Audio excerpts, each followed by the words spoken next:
C'est d'abord une action de grâce parce que le Seigneur nous a donné un pasteur selon son cœur.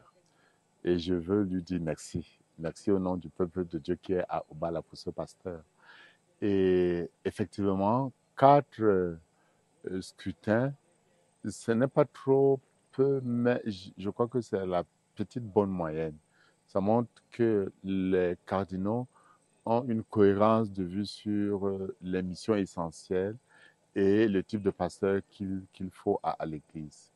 Et je rends gloire à Dieu à cause de la diversité du type de pasteur qu'il nous donne.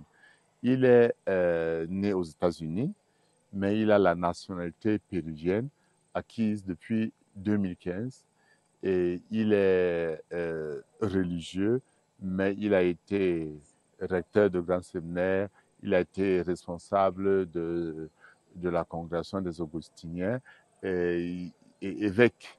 Et il a été préfet depuis 2023 de la congrégation, n'est-ce pas, pour la nomination des évêques.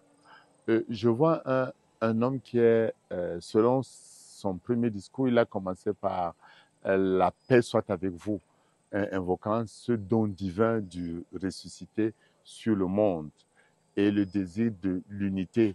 On y voit les missions essentielles que Jésus avait déjà données à Pierre. En disant à Pierre, Satan vous a demandé pour vous cribler comme le blé, mais toi, quand tu reviendras, fortifie tes frères. Cette mission regarde bien évidemment la mission de donner la paix du Christ. C'est les mêmes paroles que Jésus donne tout le temps quand il ressuscite. Nous savons ce que ce shalom signifie. Cette présence puissante du ressuscité qui, avec sa grâce, transforme.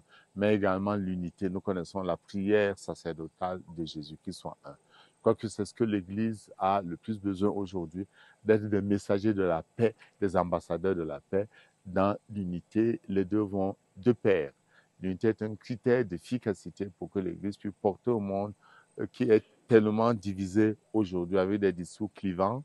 L'Église a besoin de cette unité pour pouvoir porter un message de paix. Pas la paix du monde, bien évidemment, pas seulement la paix absence de guerre, mais vraiment une paix expérience de rencontre personnelle avec le Christ.